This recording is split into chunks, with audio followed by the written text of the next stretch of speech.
जय श्री राम हनिदाई हबूर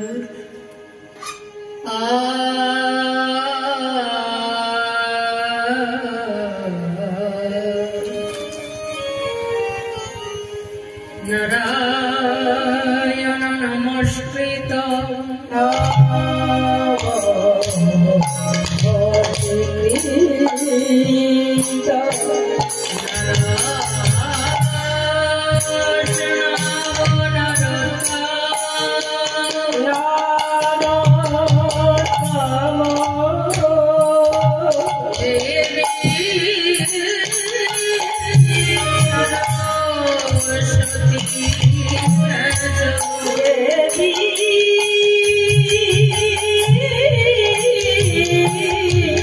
सरस्वती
प्रथमे प्रणाम जानाई यज्ञ व्यक्तिगणेर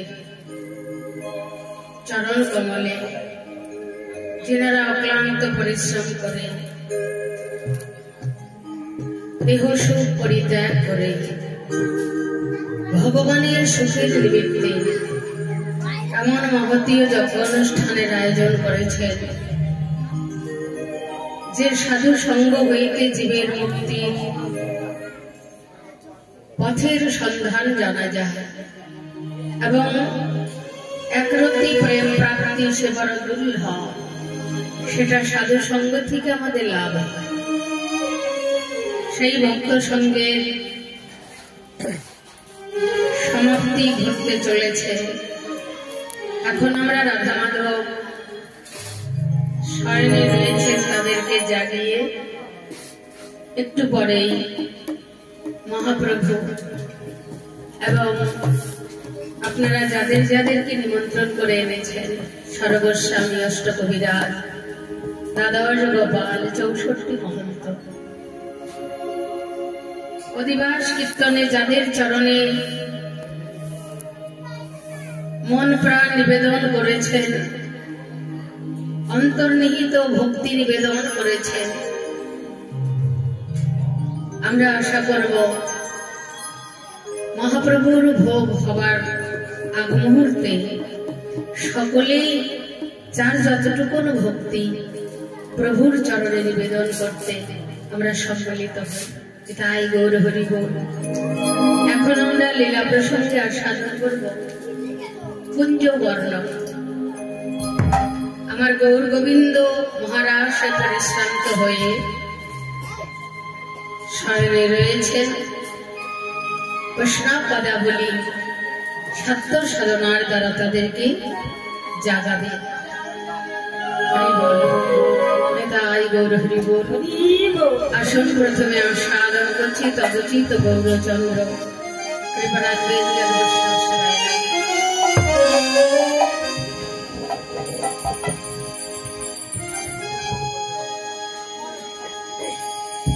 हरि बोल हरि बोल।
শ্রীকৃষ্ণ চৈতন্য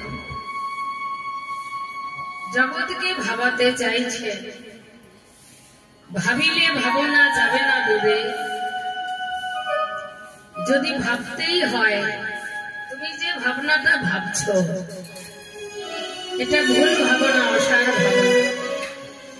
ভাবছো বসে চলবে কিসে, তুমি ভাববার কে? ভাববার যিনি, তোমার ভাবনা তুমি যতটা ভাবো তার চাইতে শতাধিক যিনি তোমাকে নিয়ে ভাবছেন। ভাববার যিনি ভাবছেন তিনি, তুমি ভাবো তাকে। এটাই হলো আমাদের একমাত্র করণীয়। কারণ যে মানুষটা আমার জন্মের আগে আমার খাবার তৈরি করে রেখেছে মাতৃ স্তনক্ষীর, অজ্ঞানে জ্ঞানে কে তোমায় দিল, মাতৃ স্তন ধরি করি পান। তখন তোমায় জলে ফেলে দিলেও তুমি বুঝবে না, বিষ দিলেও তুমি খেয়ে নেবে, বুঝবে না। সেই সময় অবুঝ সদ্যজাত শিশু মা যখনই আদর করে, কান্না করছি ক্ষুধায়, আদর করে কোলে নিল, আমার ঠোঁট দুটো যেই কিনা মাতৃ স্তনে পরশ করালো, অজ্ঞানে জ্ঞান কে তোমায় দিল, জগদীশ্বর। মাতৃ স্তনাগ্রে যেই আমার ঠোঁট দুটো পরশ করলো, অমনি মাতৃ স্তনক্ষীর আমার উদর পরিপূর্ণ করার জন্য বইতে লাগলো। যে খাবার খেয়ে সারতে পারি না, দু হাত দিয়ে মাতৃ স্তন ধরে আমি পান করলাম। কে বুঝালো তোমায় যে মাতৃ স্তন চুষে চুষে পান করলে তোমার উদরটা পরিপূর্ণ হবে? ভাবা যায় এই ভাবনাগুলো? আমার জন্ম হওয়ার আগে আমার কর্ম, আমার ভাগ্য সবকিছু নির্ধারণ করেই প্রভু পাঠিয়েছে। কৃপা করে পরিপূর্ণ দিয়ে আমাকে মানুষের কোলে জন্ম দিয়েছে। কোন অভাব রাখে নাই তো। এই মানুষই কত অভাবের দিন যাপন করছে। সেও মায়ের কোলেই জন্ম নিয়েছে। দেখা গেল দুটো হাতের একটা হাত কাজ করে না, একটা পাতার কাজ করে না। এবার হাত পা ভালো আছে, চোখ মুখ নাক সবই ভালো আছে, চোখেই দেখতে পায় না। আছে না? কতজন আছে সম্পূর্ণই পরিপূর্ণ কিন্তু মুখও আছে, বাক শক্তি নাই। সেদিকটা ভেবেছি প্রভু কতটা আমাকে ভালোবেসে আমায় পরিপূর্ণ করে দিয়েছে কৃষ্ণ ভজন যোগ্য অধিকার দিয়ে। এসেছি তো কৃষ্ণ ভজন করতে। মাতৃ জঠরে যখন যন্ত্রণা সইতে পারি না, জঠর যন্ত্রণাটা কিন্তু সামান্য নয়, মৃত্যু যন্ত্রণার চাইতেও জন্ম যন্ত্রণা অধিক। ভুলে গেছি জন্ম যন্ত্রণাটা মৃত্যু যন্ত্রণার চাইতেও অধিক। কাউকে যদি শেষ যাত্রার সময় দেখে থাকি কিছুটা অনুভূতি আসবে। দেহ ছেড়ে প্রাণটা যেতে চায় না, ছটফট করে, কত কষ্ট করে, প্রাণটা যায় না। আবার সেই মৃত্যু যন্ত্রণা সেই বেচারি আবার সইতেও পারে না। এগুলো অনুভূতি করে হলেও কৃষ্ণ ভজন যেন আমরা সবাই করি। অন্তত মৃত্যু ভয়ে, কারণ এই মৃত্যু যন্ত্রণাগুলো তাদের কাছে আসে যারা আমার মতো মহাদেশ ভজন না করে ভোগ বিলাসে, কাম কামনায়, লালসে উদ্যোগে যারা মেতে আছে, দেহ সুখ ভোগ বিলাসে যাদের মন মগ্ন, তারা এই মৃত্যু ভয়টা পায়।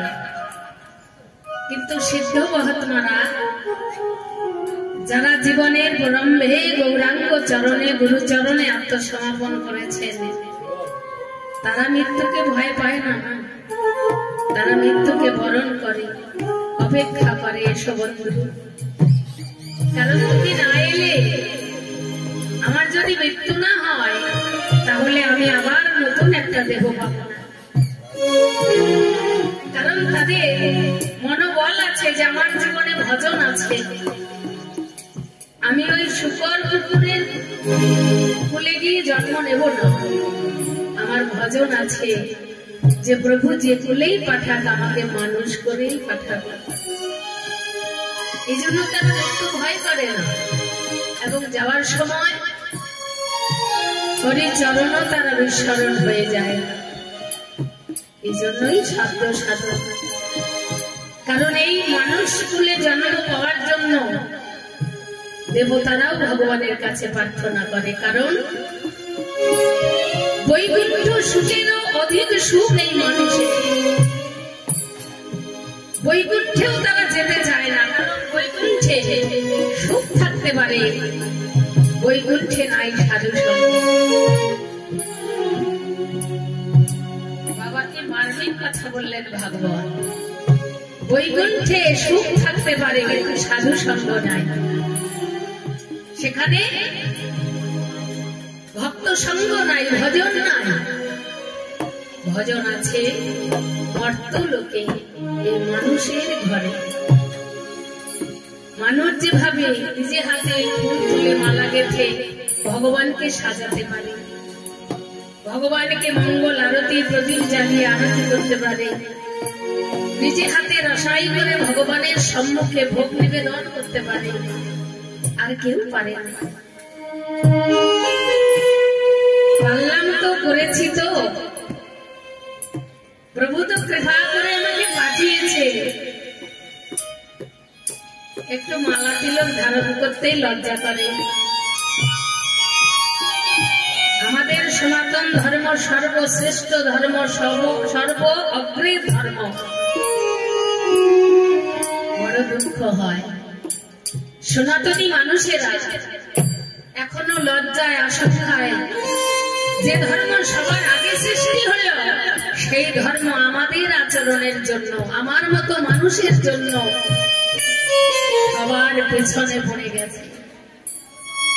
অন্যান্য ধর্মের মানুষেরা এগিয়ে যাচ্ছে আর আমরা সনাতনীরা পেছনে পড়ে যাচ্ছি। লোক দেখানো নিষ্ঠা, লোক দেখানো আচরণ, লোক দেখানো লজ্জা। একটু তিলকও ধারণ করি না, কিন্তু জানি না তিলকটা হলো বৈকুণ্ঠাধিপতির চিহ্ন। সেকালে ভগবানের সঙ্গে যারা ছিল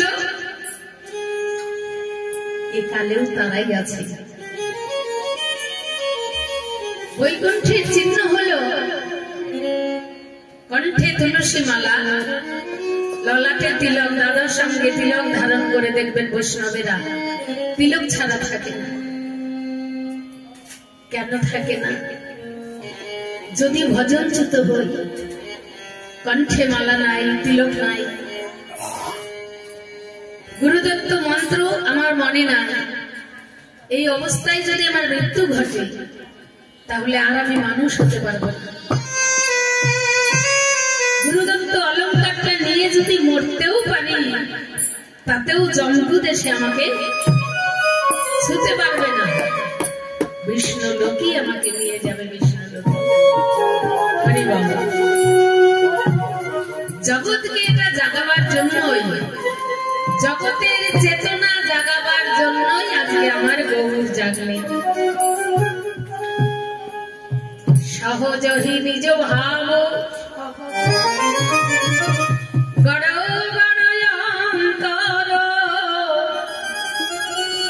তহি উঠ দ্বিতীয় বিভাগ। কেন বেকত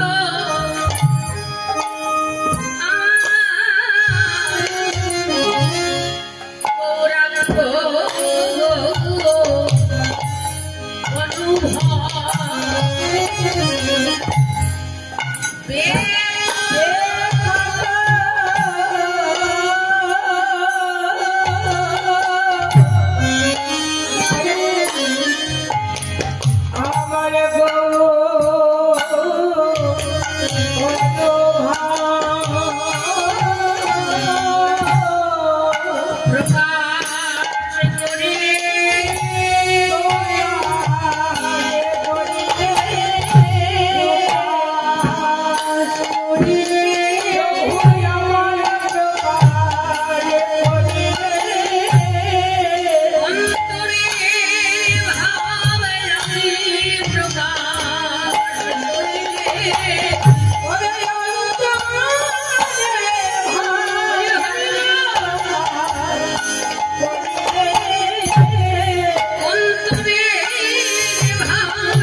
হইল সবয়, অবশ হইল সবয়, ওই ছন অনুভবে আমার প্রেমের গোরা বিহরে নদিয়া পুরে, বিহারে নদিয়া পুরে নব নব ভাবে নব নব ভাবের সয় অনুভব আর কবে মধু মনে হব, মনে হব কহ রাধা মোহন রাধা মোহন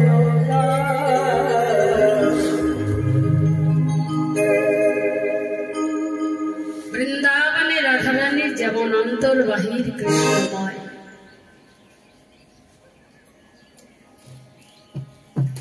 অন্তর বাহির কৃষ্ণ কেন? একটা মাটির ঘর, বহিরটাও দেখতে যেমন মাটিরই, ভেতরটাও কিন্তু মাটিরই হয়। রাধারানীরও কৃষ্ণ প্রেমটাই তাই, কৃষ্ণ প্রেম দিয়েই গড়া রাধারানীর অঙ্গকান্তি। কৃষ্ণময় অন্তর যার বাহির ও ভিতরে, যাহা যাহা নেত্র পড়ে তাহাই কৃষ্ণ স্ফুরিত। আমার ভাবের গোড়া, প্রেমের গোড়া, সেই অনুভব করে নবদ্বীপে বিহার করছেন। কখন কোন সময় কৃষ্ণচন্দ্র কোন লীলা করেছেন, লীলা পুরুষোত্তম ভগবানের সেই লীলাকে স্মরণ করতে করতে প্রেমের ঠাকুর নব নব ভাবের প্রকাশ করছেন। রাধা মোহন দাস পদকর্তা এক পাশে দাঁড়িয়ে বললেন, প্রভু সারাটা দিন ঘুম থেকে ওঠার সঙ্গে সঙ্গে সংসারের চিন্তা, কখন মেয়ের বাড়ি যাব, কখন ছেলের কাছে যাব, তারা কি করছে না করছে দেখবো, ভুল হলে বকবো, এই তো আমার মতো মাদিস জীবের চিন্তা। কিন্তু ভক্তের সেই ভাবনা, বলবো যে ভগবানের ভাবনাই ভাববো, সংসার চলবে কি করে? তার জন্য শিবা সাঙ্গিনায় মহাপ্রভু প্রমাণ রেখে গিয়েছেন যে একনিষ্ঠা ভক্তিতে কৃষ্ণ চরণের শরণাগতি থাকলে তার অভাব হয় না। গীতাতেও ভগবান বলেছেন না, যোগক্ষাম বহম্বহ, যে আমার নাম আশ্রয় করে থাকে, আমি স্বয়ং নামী হয়ে তার সংসারের সকল অভাবের ভার বহন করে ঘরে নিয়ে যাই। তবে বিশ্বাস থাকতে হবে, এই বিশ্বাসটাই তো হলো না। যিনি অনন্ত কোটি বিশ্ব ব্রহ্মাণ্ডের অন্নদাতা, সুখদাতা, গৃহদাতা, সেই মানুষটা যদি আমার ঘরে থাকে, জগদীশ্বর যদি আমার ঘরে আছে, এই বিশ্বাসটুকুন যদি রাখতে পারি, তাহলে আমার আর কিসের অভাব? তবে হ্যাঁ, অন্যের সম্পদ, অন্যের ধন দেখে লোভ করাও এক ধরনের অপরাধ। কি হবে অত কিছু করে? যাবার বেলায় তো খালি হাতে, আমার চললেই তো মিটে গেল। তা আমার যতটুকুন প্রয়োজন নির্ধারণ করেই উনি পাঠিয়েছেন। যতটা অন্ন প্রয়োজন, যতটা অর্থের প্রয়োজন, যতটা বস্ত্রের প্রয়োজন, অভাব আছে না? মনে হয় না অভাব আছে? একটা অভাবই আছে আমার মতো নরকের ক্রিমিকীট মাদিস জীবের, সেটা হলো ভাবের অভাব, মনে বিশ্বাসের অভাব। ভগবান আছে এই বিশ্বাসটাই রাখি না, আমি সব করছি। আত্মীয় স্বজন এলে একেবারে গৌরবের সহিত অহংকার করে বলি, দেখো এই বাড়ি আমার, এই গাড়ি আমার, এই সম্পত্তি আমার, কত অহংকার করে দেখাই সব কিছু আমার। ভুলে গেছি কিছুই আমার না, আমি কেবল রক্ষক মাত্র। তবু প্রভু যে কয়দিন আমাকে রাখবে সেই কয়দিন কর্মচারী চাকর এই দায়িত্বে দিয়েছেন, যে কয়দিন তার খুশি আমাকে দায়িত্ব পালন করতে দিলে, যখন তার প্রয়োজন অন্য জায়গায় পাঠাবার তখন কিন্তু তুলে নিয়ে চলে যাবে। তা যা কিছু বললাম আমার কিছুই তো নিয়ে যেতে পারলাম না। অনেক তো বস্তুতে অত্যন্ত আসক্তি থাকা মোটেই উচিত নয়। এগুলো কিছুই তোমার নয়, এগুলো ভাবলে হবে না। ভাবতে হবে প্রভু আমি কবে তোমার হব, মন প্রাণ জীবন যৌবন কবে আমি তোমার চরণে নিবেদন করতে পারব। এইটুকুনি ভগবান চায়। ভগবান বললেন বিষয় আশয় ধন সম্পদ কিছু আমি চাই না, শুধু মনটা আমাকে দাও, সেটা তোমার ভালোর জন্য। কারণ একবার ভগবানকে যদি মনটা নিবেদন করা হয়ে যায়, দেখবেন সেই মনে এই সংসার যাতনার পরশ করতে পারবেন না। কারণ সে তখন আত্মজ্ঞানী হয়ে যায়। এই সংসারে কেউ তো আমার আপন না, কারো কোনো ব্যবহারে সে আর তখন কষ্ট পাবে না। পিতা মাতা থেকে শুরু করে সন্তানাদি, এ জন্মে যারা আমার পিতা মাতা গত জন্মে ছিল এটাকে আমি জানি। এর পরের জন্মে এরাই পিতা মাতা হবে তারও কোনো নিশ্চয়তা নাই। ভাই বোন তো দূরের কথা, কেন মিথ্যে শোক করছো?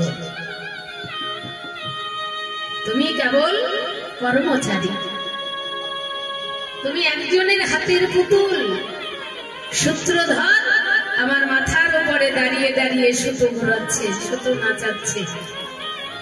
পুতুল নাচ দেখেছি তো আমরা, আমি দেখেছি ছোটবেলায়, এখন তো উঠেই গেছে মোটামুটি। পর্দার আড়াল থেকে সুতো নাড়িয়ে নাড়িয়ে এত সুন্দর করে পুতুলকে নাচাচ্ছে। পুতুল আবার গান করছে, বেহালা বাজাচ্ছে। পুতুলের কি ক্ষমতা আছে হাত নাড়াবার? সূত্রধর বলা হয় ওনাকে। উনি পর্দার আড়ালে থেকে আঙ্গুলের সুতোগুলো পেঁচিয়ে দিয়েছে, যে আঙ্গুল যখন নাড়ায় পুতুলের হাতও তেমনি ভাবে ছেট করা আছে নাড়ে। হরি বল। আমাদের সাধন শক্তি যত নারী, যত রক, শিরা পশিরা সবকিছু উনি নাড়ান, তাই আমার হাত নাড়ে, আমি হাঁটতে পারি। উনি না নাড়ালে রাধে রাধে এখানেই রইল। একান্ত ভাবনা, আমি কৃষ্ণ ভাবনা ছাড়া, ঈশ্বরের ভাবনা ছাড়া, লীলা ছাড়া আর যেন কিছু ভাবি না। রাধামোহন দাস পদকর্তা তাই বলছে, প্রভু তুমি না পতিতে পাবন করুণা সিন্ধু, দিনের দয়াল কঙ্গালের ঠাকুর, সয় অনুভব আর কবে মুঝ মনে হব, কহ রাধা মোহনা। তোমার মতো করে কৃষ্ণ ভাবনায় মন মগ্ন আমার আর কবে হবে, হলো না আমার হবার কালে,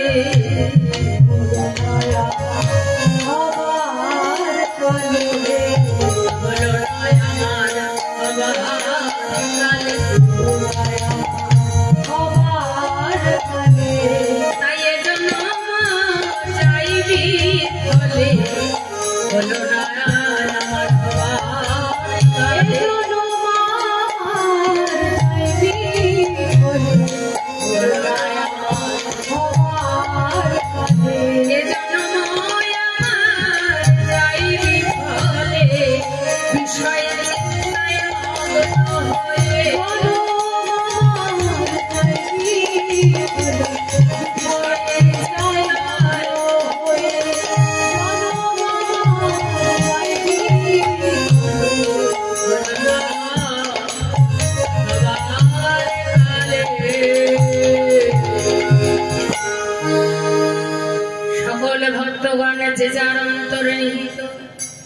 ভক্তি নিবেদন করে প্রেমের নৈবেদ্য সাজিয়ে গৌর গুণাবলী কীর্তন করে গৌরীকে জাগাইল। যে যার অধিকারে গৌরাঙ্গ সেবা দিল এবং প্রসাদ পেল। কহ রাধা মোহন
राधा नाम गाइते गाइते मधुमय वृंदावन लीला साजिते आजकेर आमादेर এই নব বৃন্দাবন ধামে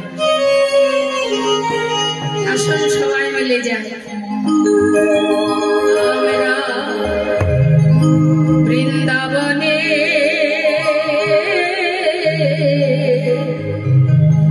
পথে পথে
হবে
এবার অন্তিমেতে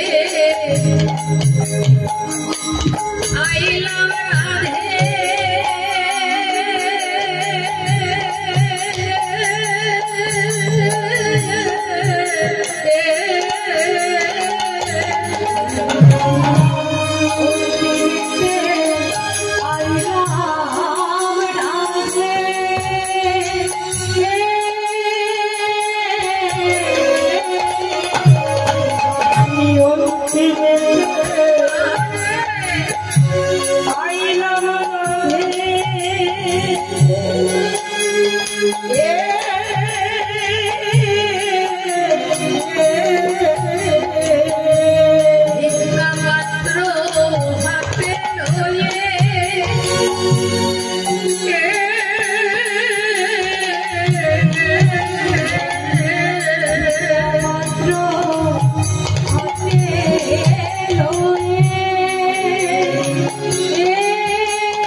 হবে মনোর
না। আমাদের এই দিনাজপুরে চন্দ্রাইল যতদিন থাকবো ততদিন লজ্জা যাবে না। যদিও আমরা রাধে রাধে বলি, কেউ উত্তর দেবে না। মোবাইলে চেষ্টা করি সবাইকে একটু রাধে রাধে বলাতে, কিন্তু যেই ফোন করে হ্যালো হ্যালো দিদি ভাই হ্যালো, বলুন না একবার রাধে রাধে। পরিচিত থাকলে তখন রাধে রাধে